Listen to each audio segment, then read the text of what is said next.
Marriage. Marriage within family. Marriage to family. Our first story definitely challenges some societal constructs. G'day there guys, it's your main man Markee and welcome back to another episode of r/AmITheA. Now if you love today's bloody good content, I want you to sit back, relax, chuck a prawn of the barbie, and get ready for some contentious issues. Let's go. Am I the a-hole for saying it's weird that my siblings are getting married? Okay, so this is a throwaway account for obvious reasons. These are also my half-siblings.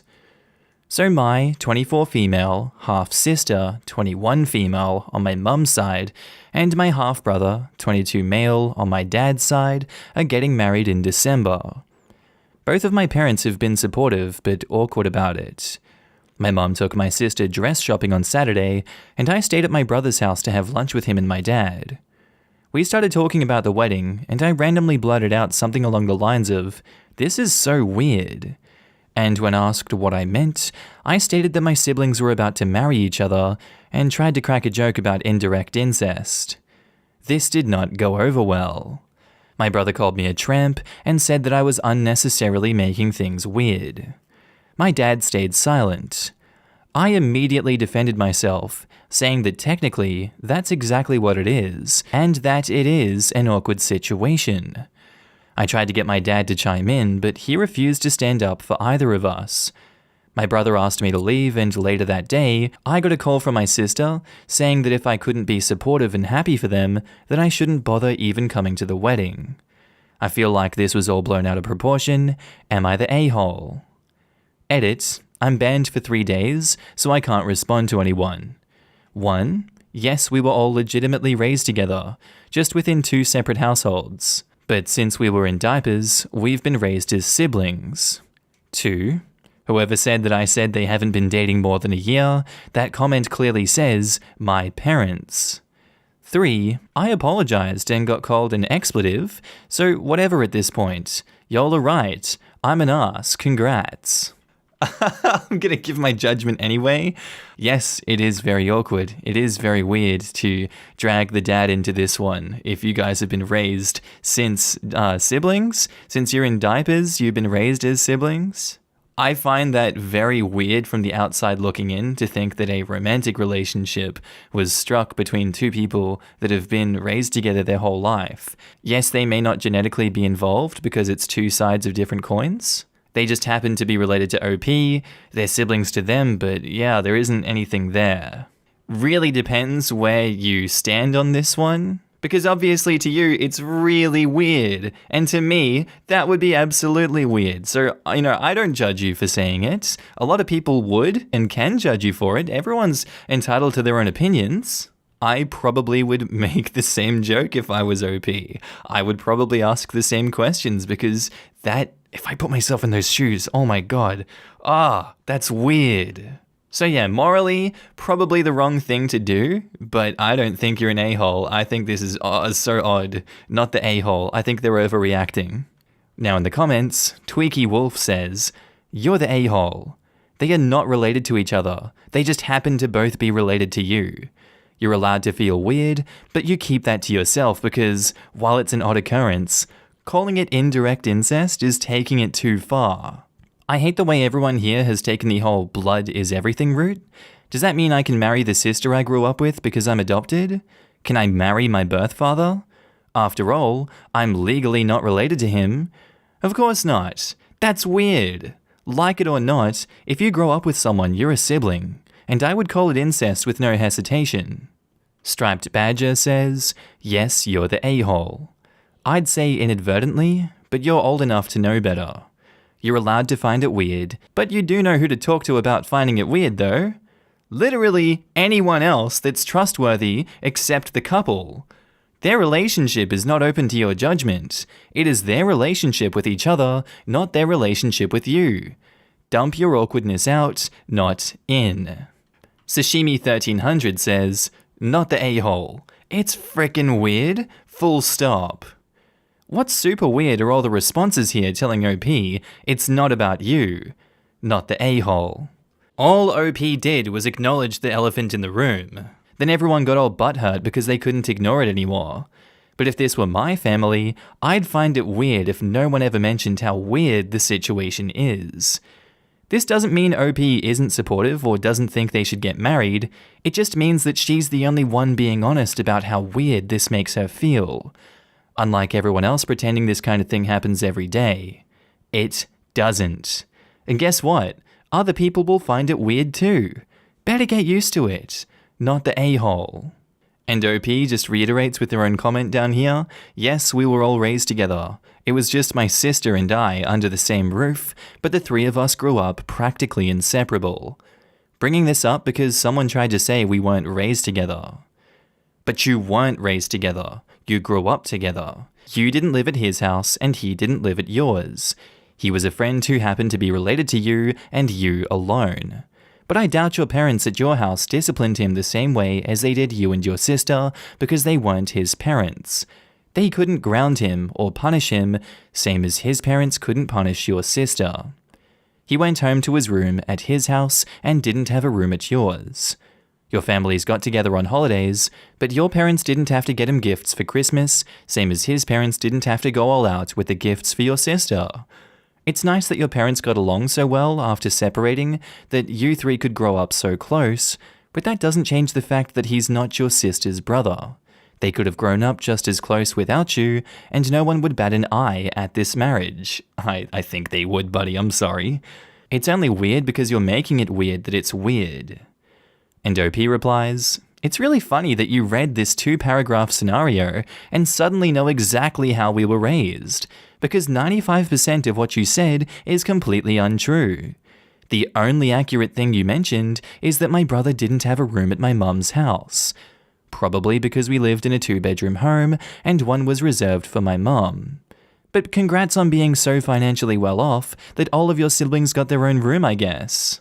You're the a-hole. Just go to therapy instead of arguing with strangers whose judgment you requested.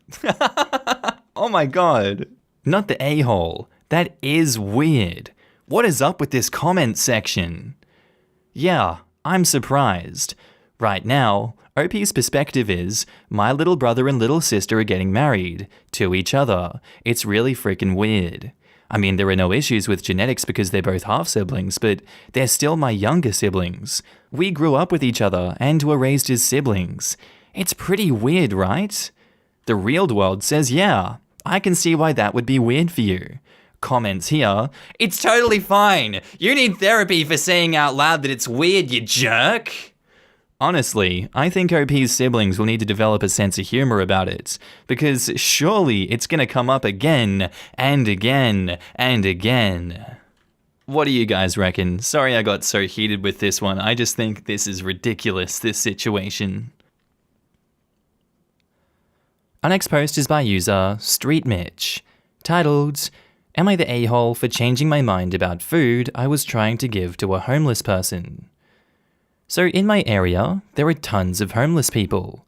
I went to my local taco truck to get some food, and as I pulled up, there was a homeless person asking the cashier what's the most amount of food he could get for $1. They go back and forth, and he settles on a bag of chips and some salsa. When he was done, it was my turn to order. I told him I'd get him a burrito, which is about $10. I give the cashier my order, and everything seems cool. As soon as I walk away from the window, the homeless guy goes up to the window and tries to cancel his burrito and get the cash back.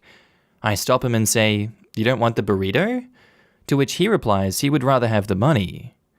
I'm pretty annoyed at this point and tell him that's not how it works. So I cancel his burrito and put the cash in my pocket. Normally, I don't give money to homeless people, but I don't mind buying them food from time to time. So this just rubbed me the wrong way. He got mad and sort of begged me to change my mind. I refused, and he kept yelling and calling me an asshole while walking away. After he left, other people waiting for their food said that I should have just given him the money. I don't think I was in the wrong. He was just ungrateful for what I was trying to give him and only wanted cash, so he got nothing instead. TLDR, tried to buy a homeless guy a burrito. After I ordered it, he tried to cancel it to get cash. I told him he can't do that and canceled the burrito, and I took the cash. Am I the a-hole here? Should I have just given him the cash? Yeah, look, I'm gonna sit on the fence on this one and say I'm not gonna call him an a-hole for what he's doing because man's just trying to survive out on the streets.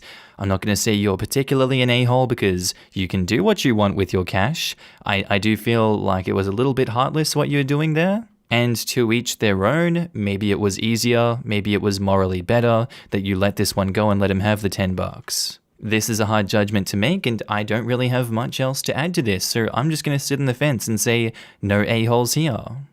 Now in the comments, Belderan60 says, no a-holes here. I have a hard time calling someone who is homeless an a-hole, especially with how there's huge prevalence of commodities with the transient populations of mental health and addictions. His actions for sure are in the a-hole direction, but desperation does intense things to a person. You were completely in your right to act how you did. If you wanted to give him money, you would have in the first place. He didn't want the meal you offered, so you cancelled it. If those people truly thought you were the a-hole, they were more than welcome to hand him $10 of their own cash. And OP replies, I agree I wouldn't call him an a-hole. I understand that cash could have done him better in the long run, but cash isn't what I was offering him, and he agreed to the food before I ordered it. I understand that most homeless people are not in that situation from their own doing. I think our society needs to vastly improve how we treat and help homeless people, and hope that reform comes soon. I was simply trying to feed someone who appeared to be hungry, and he essentially turned that down.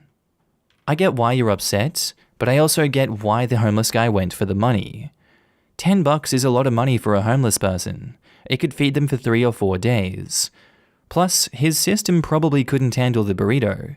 Too much meat, too many spices, too much food at once. So essentially, what you offered him was food that might make him sick for the rest of the day, that he had no way to store for a few hours so that he could eat it in manageable portions. If you had let him have the money, he might have ordered something smaller that he could safely eat and saved the rest for later. Or, he might have taken the money down the street and bought 10 cans of beans. You can't do ramen when you're homeless. No water to add, no way to heat it. Or he might have blown the whole $10 on booze and drugs. Who knows? Edit to add, there's a reason why people who feed the homeless hand out things like bologna sandwiches. Portable, won't spoil quickly, doesn't need to be heated, and their bodies can handle it. As tempting as it is to buy a guy a nice juicy steak, go for fruits and veggies, eggs and cheese, not the red meat. Go for the pre-packaged stuff. Chips, not fries. Bottled drink with a reclosable lid, not the fountain drink. No a-holes here. While it was a nice gesture, you gotta realize that $10 can buy him a couple sandwiches from a fast food place and a jug of water and juice, while leaving enough for him to grab some chips the next day versus a single burrito. And OP replies, for sure, and I realize that. But there's a difference between saying, hey, can I just get the cash, it'll last longer, versus accepting a burrito, then trying to return it 30 seconds later to get cash. For sure.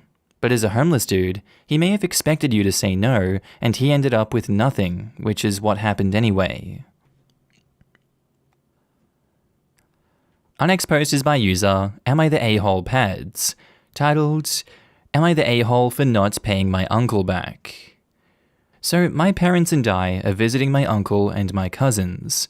My parents told me that whatever I forget to bring, I will have to pay for myself.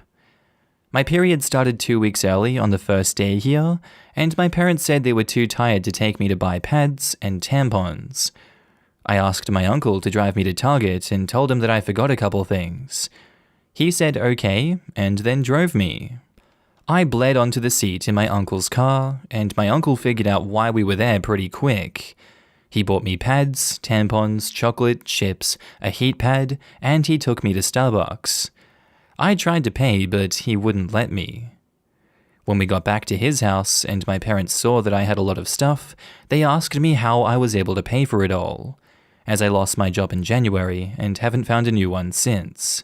I told them my uncle paid for it, and they started yelling at me about how I went behind their backs and broke their rule. My uncle told me to go to my room. I'm gonna live here during the school year because there's this really good private school by his house, and he's offering to pay my tuition so I have my own room here, and that he will handle my parents. He says that I didn't do anything wrong, but my parents are still really mad at me, so I wanted to know if I was the a-hole. You're literally 14 years old in this situation, and you don't have a job. I don't get how they know this uncle. It's one of these two parents' brothers, and they're mad at him for that, and then they're mad at you for that. I'm also guessing that part of the reason you're moving out from them and in with your uncle is probably to get away from them. They sound abusive, because only abusive people that don't have their kid's best intentions in mind would do this to their kid. It's a perfectly reasonable thing for him to do. They know this brother, this uncle, best. There is literally no reason for them to be going off like they are. It just sounds like abusive tendencies. And if that's the case, I'm very sorry, OP. You're not the a-hole for accepting his generosity. He is an angel. Your parents suck. Not the a-hole. Now in the comments, melmel0319 says, not the a-hole. You're only 14, and you had a situation at hand that was completely out of your control. You obviously needed stuff for your period, and your uncle was being nice and helped. Plus, you offered to pay, and he didn't allow it. It's not like you went out of your way to add things that weren't a necessity. And OP replies, well, he got me chocolate and chips and a heat pad, and those aren't necessities, but he asked me if I wanted them. It was his choice to get you those things. No, they aren't necessities, but your uncle was just being a good dude and wanted to take care of you. I was going to say that it was his choice, so her parents need to butt out of it. I feel like OP feels guilty about letting people treat her because of her parents probably getting mad at her. But can I also just say, bravo to the uncle for his compassion and understanding compared to her parents. Her uncle didn't get mad at her for bleeding onto his car seat. OP, don't let your parents find out. They probably would lose more of their crap if you did. Bought necessities plus comfort items and wouldn't let OP pay. Probably understanding her job situation as well as period struggles from having his own daughter. Understanding period problems to the point that he knew what to buy, good for a dad of a daughter or men in general to know. He handled OP's parents so they wouldn't yell at her unnecessarily. He stepped up to drive her to get a necessity when her parents refused and is letting her stay there and paying for her tuition. This man is a freaking legend. Not the a-hole. Let's go through a checklist. 1. It's a gift. Check. 2. You offered to pay yourself but you were told not to. Check. And 3. Your uncle didn't ask you to repay him. Check. Sounds as if you're not obliged to me. And not the a-hole. Your uncle sounds like a solid guy, but your parents sound terrible. I can't imagine parents who would put their teenage daughter through something like this. Yeah, I mean, he's her uncle. She's his teenage niece who had an embarrassing issue, which he handled supremely well. Cool guy. And then her frickin' parents flip their crap because she didn't pay for her own basic sanitation necessities at 14 years old? Hell no to that. Alright guys, that's the end of the video. Friendly reminder that I'm now posting daily on my second channel, Markee 2. If you want to laugh at memes with me, link is down in the description below. On phone, you just click that little arrow underneath the video. I also want to say thank you to all my channel members and Patreon subscribers. Your names are currently floating down the screen here, and I love to see all of you guys. Thank you for joining me on this journey. Thank you for supporting me. I really appreciate it. If you see yourself on screen, I want you to give yourself a big pat on the back for being amazing as always, and thank you for supporting me again. I do hope that you guys have a good day, night, sleep, whatever it is you're up to. I'll see you in the next video. Bye.